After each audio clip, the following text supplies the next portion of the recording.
नमस्कार दर्शक बंधु महिला मानक पई खुशी खबर महिला पाइबे मासको 7,000। तेबे आसनु जानिबा कोन रहिछि संपूर्ण अपडेट। ता पूर्वरु वीडियो को लाइक करी चैनल को सब्सक्राइब करिया को बिल्कुल भी भूलंतु नाही। LIC बीमा सखी योजनार शुभारंभ कले प्रधानमंत्री नरेंद्र मोदी। एही योजना अधीन रे चयन होइतबा 10th पास महिला को मासिक 7,000 टका दरमा सहित मिलिबो कमिशन। एतिसह समानकु 3 वर्ष पर्यंत दियाजिबो बीमा एजेंट तालीम। तेबे पानीपतरू LIC बीमा सखी योजनार आरंभ करी प्रधानमंत्री कहिसंदी एही योजनार उद्देश्य हेउची महिला मानकु आत्मनिर्भर कराइबा। 18 वर्षरू आरंभ करी 70 वर्ष बयस पर्यंत जेकोसी महिला ए योजना पई आवेदन करि परिबे।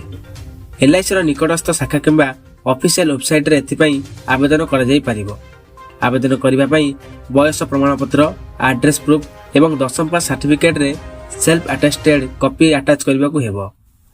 योजना अधीन रे चयन होई जिबा परे 3 वर्षर तालीम अवसर रे प्रथम वर्ष 7,000, द्वितीय वर्ष 6,000 एवं तृतीय वर्ष 5,000 टका मासिक दरमा दिया जिवो।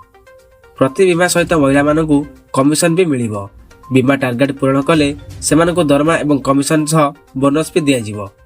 LIC बीमा सखी योजना अधीन रे देशव्यापी 2 लाख महिला को चयन करा जाई सेमानकु LIC एजेंट तालीम दिया जिवो। योजनार प्रथम पर्याय रे 35,000 महिला को बीमा एजेंट भाबे रोजगार दिया जिवो।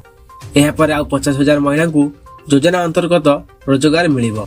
जेउ महिला बा बीमा सखी ग्रेजुएट होइतिबे सेमानकु LIC रे डेवलपमेंट ऑफिसर रो भूमिका रे कार्य करिवार भी सुयोग मिलिबो। कोनोसी LIC एजेंट बा कर्मचारी को संपर्क ए योजना पे आवेदन करि परिबे नाही। LIC रो कोनोसी पूर्वतन कर्मचारी, पूर्व एजेंट अबा वर्तमान रो एजेंट मानक आवेदन भी एहा अधीन रे खारज करि दिया जिवो। तेबे दर्शक बंधु जदि आपण माने एही बळी लेटेस्ट ब्रेकिंग न्यूज देखिबा को चाहंदी तेबे आपण चैनल सहित जोड़ी हेई रहंतु।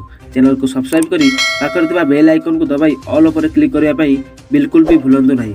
जदि आपण माने ऑल ऊपर क्लिक करिवे ताले आपण माने हम चैनल माध्यम रे सब बळे लेटेस्ट न्यूज देखि परिबे।